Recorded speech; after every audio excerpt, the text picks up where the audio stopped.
Hello and welcome. So this is the second part of the strategy to score 100%. इसका first part मैं already upload कर चुकी हूँ और उसमें मैंने 3 चीज़ों के बारे में बताया था कि आपको किस तरह से अपना पूरा कंटेंट प्रिपेयर करना है। क्या बेस्ट तरीके होते हैं बुक्स के कंटेंट को प्रिपेयर करने का, सिलेबस प्रिपेयर करने का। उसके बाद कि मैप प्रैक्टिस कैसे की जाए जिससे कि आपके मैप क्वेश्चन में एक भी नंबर ना कटे। और सबसे ज़रूरी जो बात उसमें बताई थी मैंने वो था कि आपकी जो बोर्ड का पेपर है, कॉपी है, उसका प्रेजेंटेशन कैसा होना चाहिए। ये सारी चीज़ें देखिए, जितनी भी चीज़ें बता रही हूँ एक एक चीज़ मायने रखती है, बिकॉज 100% का मतलब होता है कि अगर आपके 0.5 भी कहीं कट जाते हैं तो वो 99 पे आ जाती है कॉपी। तो बहुत ज़रूरी है कि सारी चीज़ों को आप ध्यान में रखिए अगर आपका टारगेट 100% है। और मेरी बात ये मानिए कि अगर आप 100% का टारगेट लेके चलेंगे तब कहीं आपके 98 आएंगे। बहुत अच्छा लक हुआ और सारी चीज़ों ने साथ दिया तो 100 भी आएंगे। ये मैंने पिछले वाले वीडियो में भी बताया था। तो सेकंड पार्ट ये है, इसमें कुछ और चीज़ों के बारे में बताऊंगी मैं। तो चलिए शुरू करते हैं। तो सबसे पहले तो देखिए आपका आता है टाइम मैनेजमेंट। टाइम मैनेजमेंट बहुत इंपॉर्टेंट फैक्टर है, क्योंकि अगर आपका टाइम मैनेजमेंट सही नहीं हुआ तो आपका पेपर छूट जाता है। बहुत अच्छे अच्छे बच्चे होते हैं जो फाइनली उनका 4 नंबर वाला क्वेश्चन छूट गया, 6 नंबर वाला क्वेश्चन छूट गया और बहुत नीचे मामला आ जाता है। तो टाइम मैनेजमेंट आपको तगड़ा रखना है और टाइम मैनेजमेंट के लिए आपको घड़ी देख कर क्वेश्चन पेपर प्रैक्टिस करना पड़ेगा। तो पेपर्स निकालिए पिछले साल के, प्रीवियस ईयर्स के, वो लेकर बैठिए, 3 घंटे का घड़ी सेट करके बैठिए और बिल्कुल जैसे आपको बोर्ड में करना है उस तरह से करके कम से कम एक पेपर ज़रूर लगाइएगा। जब भी आपकी प्रिपरेशन आप समझते हैं पूरी कंप्लीट हो गई है उसके बाद। तो सबसे पहले तो देखिए टाइम मैनेजमेंट में जो चीज़ बच्चे हमेशा निगलेक्ट करते हैं, take proper sleep in the preceding night. मैंने अक्सर देखा है कि एग्ज़ाम की एक रात पहले बच्चे सोते ही नहीं है। या तो आपको टेंशन के मारे नींद नहीं आती है, या तो फिर आप ये सोचते हैं कि सब कुछ और फिर से रिवाइज कर लूँ, ये भी देख लूँ, वो भी देख लूँ, वो भी देख लूँ, और इस चक्कर में you don't sleep at night. अगर आप सोएंगे नहीं तो सुबह सुबह जो आप पेपर करने जाएंगे आपका दिमाग वो चीज़ें रिफ्लेक्ट ही नहीं करेगा कि जो आपने पढ़ रखी है। It will be so tired, you will not be able to finish the paper in time. वो चीज़ें आपके दिमाग में रिफ्लेक्ट नहीं करेंगी, आपका बॉडी थका होगा। इसलिए बहुत ज़रूरी है कि आप प्रॉपरली सोइए एक रात पहले। जितना भी आपको कंप्लीट करना है आप रात के 10 बजे तक कंप्लीट कर लीजिए और आराम से 8 आवर्स 8 घंटे की नींद लीजिए। ये बहुत ज़रूरी है, इसको इसीलिए मैंने फर्स्ट नंबर पे रखा, क्योंकि यही आप लोग सबसे ज़्यादा निगलेक्ट करते हैं और ये सबसे इम्पॉर्टेंट चीज़ है, that you should be sleeping properly in the preceding night. Okay.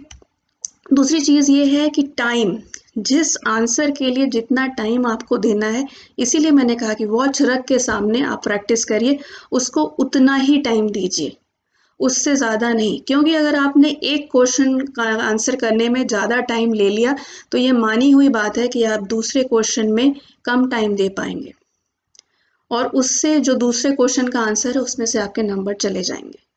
इसलिए बहुत ज़रूरी है कि जितना टाइम जिस क्वेश्चन के लिए है उतना टाइम उसको दीजिए। हड़बड़ाने की भी ज़रूरत नहीं है, भागने की भी ज़रूरत नहीं है, क्योंकि अगर आप टाइम मैनेजमेंट सही नहीं होगा तो या तो फिर आप भागेंगे, आपकी हैंड राइटिंग गड़बड़ होगी, आप आधा अधूरा कंटेंट लिख कर छोड़ देंगे। और अगर आप बिल्कुल आराम आराम से एक क्वेश्चन आगे, पहले वाले क्वेश्चन से बहुत होता है कॉपियों में, हम लोगों ने देखा है कि पहले के क्वेश्चन 4-4 पेज के, 5-5 पेज के आंसर लिखे जा रहे हैं, 6 मार्कर्स पहले किए जा रहे हैं और वो 6-6 पेज के किए जा रहे हैं और बाद में फिर 4 मार्कर्स छूट गए हैं बच्चे के। इसीलिए मैं ये कहती हूँ कि आप 6 मार्कर्स बाद में अटेम्प्ट करिए, जितना टाइम बचे उसके हिसाब से अटेम्प्ट करिए। ओके। क्योंकि 6 मार्कर लिखने में यही होता है कि जब आप एक्सप्लेनेशन लिखना शुरू करते हैं तो वो काफ़ी लंबा खींचने लगता है, आप उसको समझ नहीं पाते हैं और बाद में पेपर छूटने के चांस हो जाते हैं। तो इसलिए टाइम, और ये मैं अभी बताने वाली हूँ, आपको पूरा फ्लो चार्ट देने वाली हूँ कि एक आंसर पे कितना टाइम लेना है। आपका जो बोर्ड का पैटर्न आया है अभी सैम्पल क्वेश्चन पेपर, उसके हिसाब से उसमें आराम से आप कर सकते हैं 3 घंटे में पूरा पेपर कंप्लीट, और रिवीजन का टाइम भी मिलेगा। वो जरूर देखिएगा, नेक्स्ट स्लाइड उसी की होगी। तो डू नॉट राइट एक्सेसिवली, बहुत ज़्यादा लिखने की ज़रूरत नहीं है। ये भूल जाइए कि अगर आप लंबे आंसर्स लिखेंगे तो आपको ज़्यादा नंबर मिलेगा। 6 मार्कर के लिए 2 page is enough. Okay, 2 page answer for a 6 marker is enough. I understand कि कुछ क्वेश्चंस होते हैं जिसमें 2 पेज में कंटेंट आपका नहीं समा पाता है, तो ठीक है 2.5 पेज चला जाएगा, लेकिन उससे ज़्यादा नहीं होना चाहिए वरना आपके आंसर्स छूटेंगे।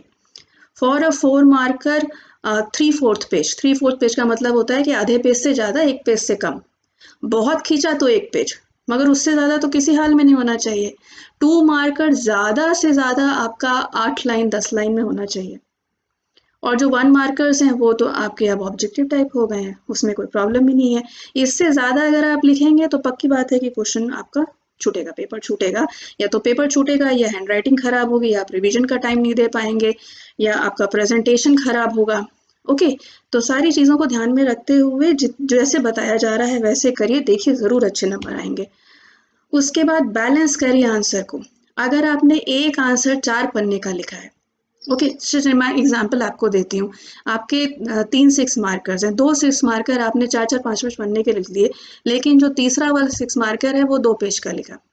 ऑब्वियस सी बात है कि तीसरे वाला 6 मार्कर में फिर आपका मार्क्स कट जाएगा, क्योंकि पहले 2 6 मार्कर्स में आपने ज़्यादा लिखा था। तो आंसर्स को बैलेंस करना बहुत ज़रूरी है। इट शुड नॉट बी कि आपका एक आंसर तो बहुत लंबा है, दूसरा आंसर आपने 4 लाइन में ख़त्म कर दिया। अगर आप ऐसा करेंगे तो आप हमेशा ही नंबर लूज करेंगे। ओके, तो बैलेंस करिए आंसर को। आपके जो आंसर्स की लेंथ है वो बिल्कुल बैलेंस होनी चाहिए सारे आंसर्स में, किसी में ना कम ना किसी में ज़्यादा। उसके बाद जो है कि लास्ट का 10 minute at least leave it for revision. आप कितने भी रश में हैं, आप टाइम, मैं आपको अभी चार्ट देने वाली हूँ टाइम मैनेजमेंट का, उसके हिसाब से प्रैक्टिस करिएगा पेपर ज़रूर, so that the last 10 minutes is left for revision, and revision is very important. मैं अभी रिविजन के बारे में बताऊंगी कि उस रिविजन में आपको क्या क्या चेक करना है, and that goes not only for political science, for all the papers.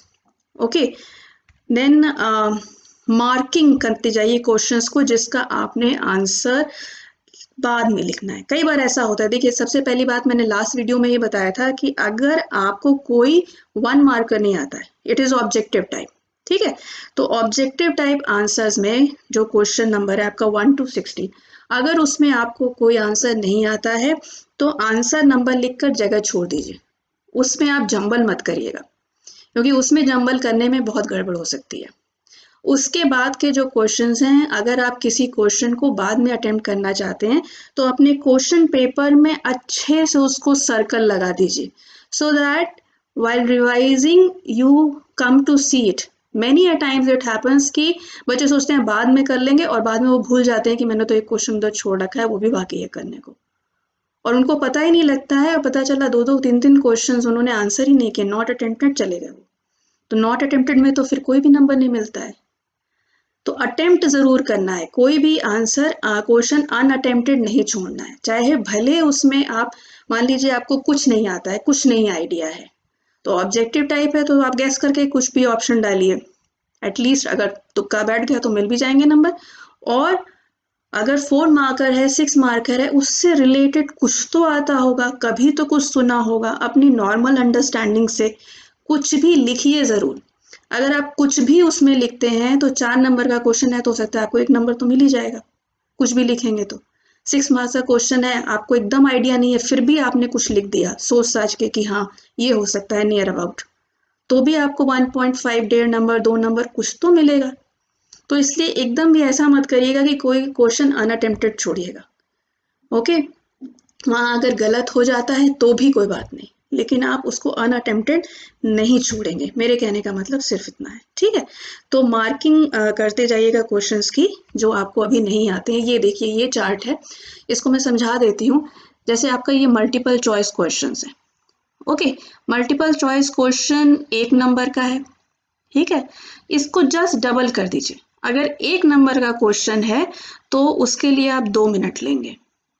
इसी तरह सेकंड देखिए कैटेगरी, पैसेज बेस्ड क्वेश्चन आपका 4 नंबर का है, अगर 4 नंबर का क्वेश्चन है तो उसको मैंने 10 मिनट यहाँ रखा है, इसलिए रखा है क्योंकि हो सकता है कि आपको ऑप्शंस देखने में पढ़ने में थोड़ा ज़्यादा टाइम लगे, पैसेज पढ़ने में ज़्यादा टाइम लगे, तो उसको आप 10 मिनट में करेंगे। 2 क्वेश्चन हैं तो ये हो गया टोटल 20 मिनट्स।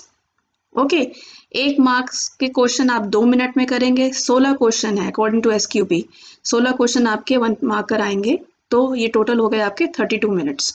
उसके बाद पैसेज बेस आपका 4 मार्क्स का क्वेश्चन है, 10 मिनट लीजिए एक क्वेश्चन को आंसर करने में, 2 क्वेश्चन हैं तो ये हो गए 20 minute. Very odd short answer जो 2 नंबर के क्वेश्चन हैं उनको आप एक क्वेश्चन 4 मिनट में करिएगा, ठीक है। 4 क्वेश्चंस हैं ऐसे तो 16 मिनट्स हो गए। उसके बाद शॉर्ट आंसर जो 4 मार्कर्स हैं वो आप 8 मिनट में एक क्वेश्चन करिए। यहीं पे ध्यान देने की ज़रूरत है क्योंकि यहाँ पे ही गड़बड़ होता है। 4 मार्कर्स आप बहुत लंबा लिखने लगते हैं, नहीं, केवल उसको एक 4 मार्कर 8 मिनट में करना है। 5 हैं इस तरह से तो 40 मिनट आपको उसको देना है। पिक्चर बेस्ड क्वेश्चन, एक क्वेश्चन आप 10 मिनट में करिए। 5 नंबर का क्वेश्चन है, 10 मिनट में एक पिक्चर बेस्ड क्वेश्चन आराम से हो जाता है। 2 क्वेश्चन आएगा इस तरह से तो आपका 20 मिनट्स हो गया। उसके बाद पिक्चर बेस्ड और मैप बेस्ड ये दोनों का है, दोनों आप 10-10 मिनट में करिए। 10 मिनट में पिक्चर बेस्ड, 10 मिनट में मैप बेस्ड, 20 मिनट्स के लिए उसके लिए हो गए। लॉन्ग आंसर आपका 6 नंबर का क्वेश्चन है तो उसको आप 12 मिनट में करेंगे। 12 मिनट से ज़्यादा लॉन्ग आंसर में नहीं देना है। और ऐसे 3 क्वेश्चंस हैं तो वो हो जाता है आपका 38 मिनट्स। इतना करने के बाद भी आपको रिवीजन के लिए 16 मिनट्स बचेगा, 15 मिनट्स तो बचेगा ही बचेगा।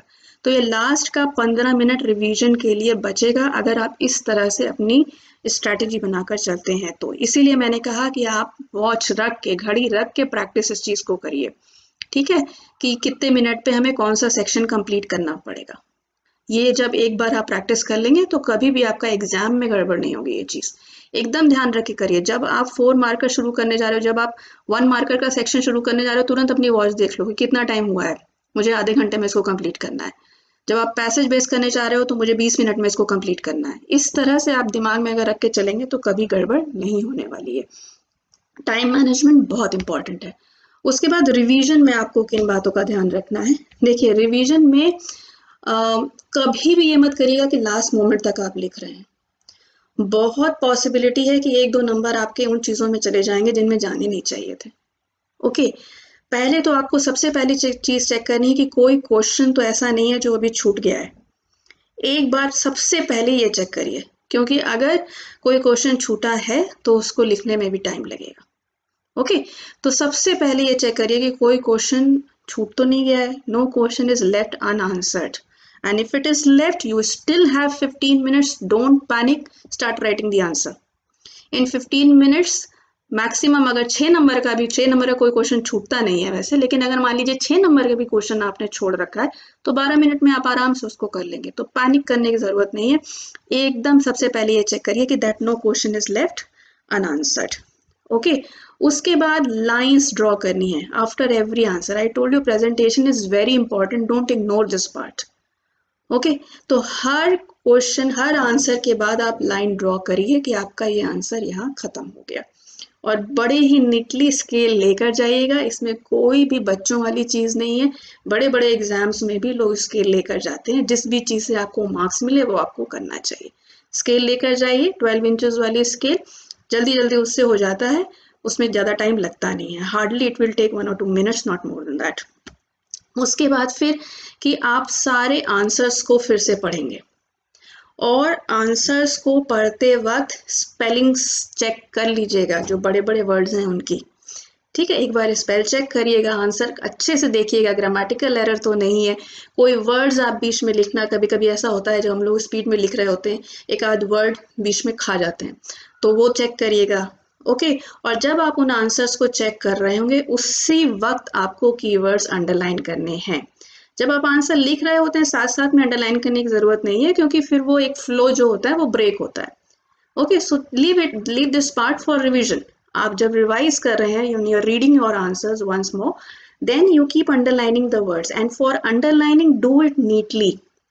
और सबसे ज़रूरी बात जो अंडरलाइन करने में मैंने बतानी है कि आपको कीवर्ड्स अंडरलाइन करने हैं। हर एक पॉइंट में, जैसे आप एक पॉइंट लिख रहे हैं, एक पॉइंट आपने लिखा हुआ है, 2 लाइन का पॉइंट है, तो उस 2 लाइन के पॉइंट में you have to underline not more than 2 words. आप 2 वर्ड से ज़्यादा अंडरलाइन मत करिए। जो सबसे इंपॉर्टेंट वर्ड है, आपने उसमें कोई डेट लिखी हो, कोई टर्म लिखा हो, कोई पॉलिटिकल पर्सनालिटी या किसी लीडर का नाम लिखा हो, कोई फैक्ट लिखा हो, उसको आप अंडरलाइन करिए। ओके, पूरा पूरा पॉइंट अगर आप अंडरलाइन कर देते हैं, तो मैंने देखा है बच्चे ये भी करते हैं कि पूरी पूरी लाइन अंडरलाइन कर दिया, तो फिर अंडरलाइन का मतलब क्या हुआ? आपको सिर्फ वही अंडरलाइन करना है जो आपका कीवर्ड्स है। अंडरलाइन पेन से करिए, पेंसिल से मत करिए। पेंसिल बोर्ड एग्जाम की कॉपी पे यूज नहीं होती है। Okay, you have to do everything with the pen. तो पेन से अंडरलाइन करेंगे आप लोग, जिस पेन से लिख रहे थे बस वही पेन हाथ में रखिए, उससे अंडरलाइन करते जाइए। कहीं स्पेलिंग मिस्टेक है, करेक्शन करना है तो वो भी कर लीजिए। व्हाइटनर बोर्ड एग्जाम में यूज नहीं होता है, जो करेक्शन पेन होती है वो यूज नहीं होती है, ये भी ध्यान रखिएगा।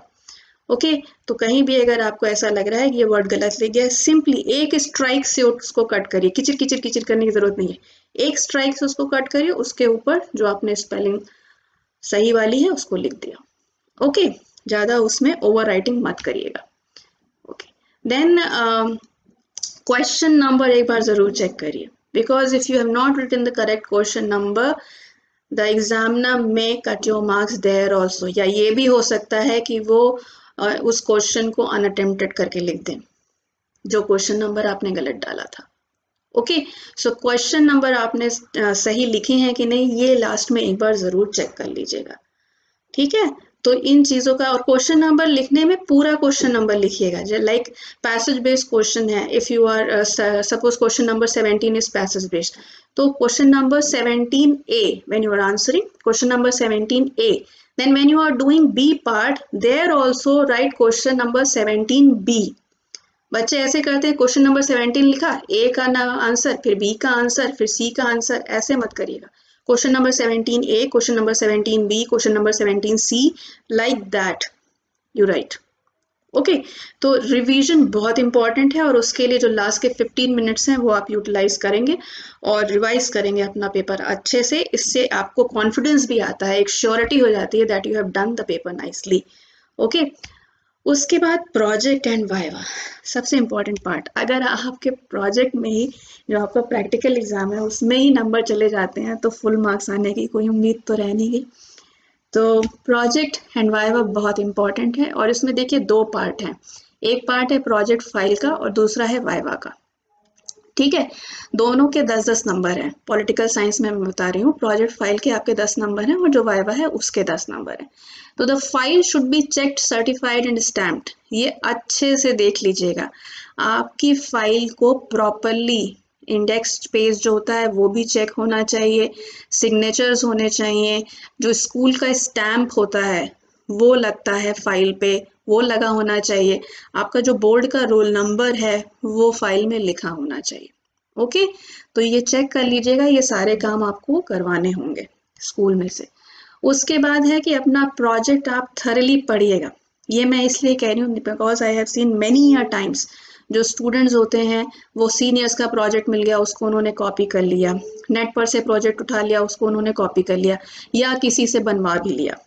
ओके, ठीक है, आपको जो करना है आप प्रोजेक्ट फाइल जैसे आपका कॉन्शियस अलाउड करे वैसे आप करिए, but at least read it thoroughly, क्योंकि आपको ये पता होना चाहिए कि आपने अपने प्रोजेक्ट में किस किस चीज़ के बारे में लिखा है।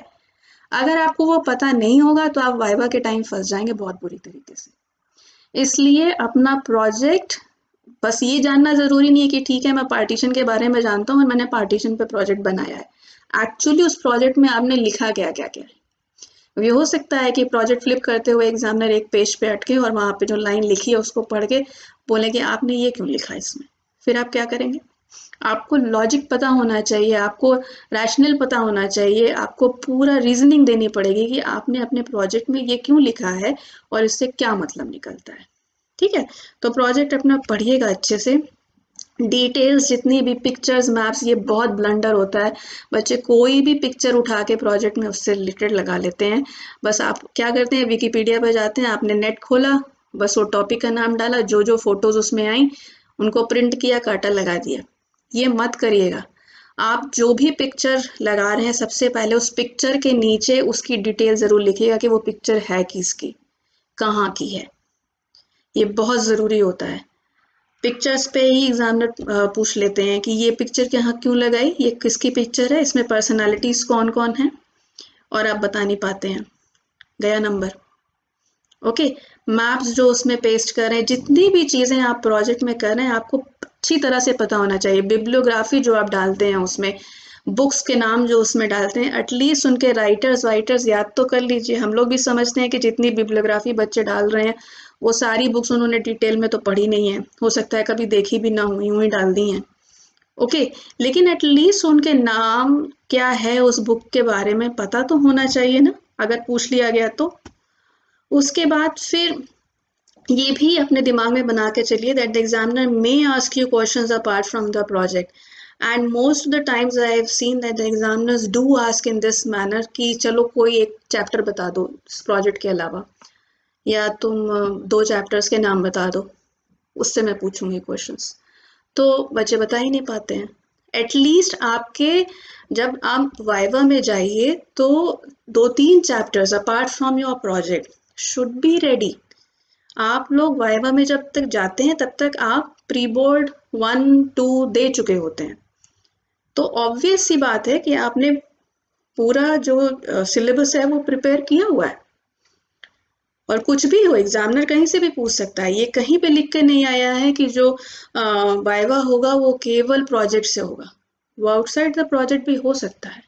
ओके, तो बहुत पढ़ के जाइएगा थोड़ा सा apart from the project also.